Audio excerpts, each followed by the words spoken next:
Hello, welcome to another video. In today's video I will show you how to automatically convert a DWG file to a shapefile without the need to import it into ArcGIS Pro. What you'll learn in this video is very interesting since WG files can be quite large, and if importing these files into ArcGIS Pro can take a long time, performing any operation on them can become almost impossible. Obviously, we can perform this transformation one by one, but the goal of this tutorial is to show you how to do it quickly. I will then show you and provide in the description of this video the Python script I developed to automate this process. I'll start by opening this folder right here. As you can see, I have 20 DWG files, this folder here with the ArcGIS Pro file or project, and also the script that we will be using. I'm going to start by creating a new folder here. And for this folder, I will call it Shapefiles. Let's go back to ArcGIS Pro. And now here I will click on the analysis right here at the top. And here under Python, I will open the Python window. This one. Let's go back to the folder and open this text file. This is the Python code we will use. This code can be downloaded from the link in the description of this video.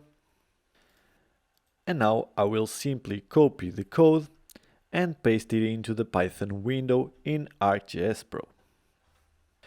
Important things we need to adjust. Although the code is almost ready, we just need to define the location where the DWG files are stored. All of them must be in the same path, and we also need to choose the path where the shapefiles will be exported. To find the location of the DWG file, simply go to the folder, click here on this bar and copy the path. We go back to the Python window and paste the path inside these quotation marks under Input folder. For the Output folder we do the same, but we choose the path of the new folder we create. So in my case the folder is this one, Shapefiles. Just copy this path and paste it here inside these quotation marks. To execute the code, press Enter twice, and the DWG files will be automatically converted to shapefiles in the designated folder.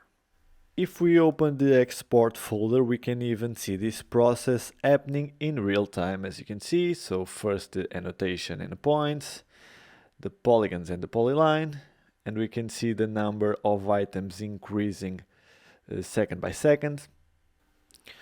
This process will now take a few minutes, so I'll cut the video until everything has been exported. Approximately 15 minutes have passed. The time may vary, taking more or less depending on the machine you are using. If we go to the folder, we can see that we now have 700 files that make up our shapefiles, and we can even import them to verify that this process really works. I'm going to import just one, points, polygons and lines of the file number 1. Let's just wait a second, zoom to layer, and as you can see we have the files right here. That's all for today. I'd like to remind you that weekly videos are still being released on how to create an interactive map, where I show all the steps to achieve it, from designing in Adobe Illustrator to writing the JavaScript code for animations and also deploying the final project to the web. Thank you for watching. If you like this type of content, don't forget to like, subscribe and comment what you want to learn next.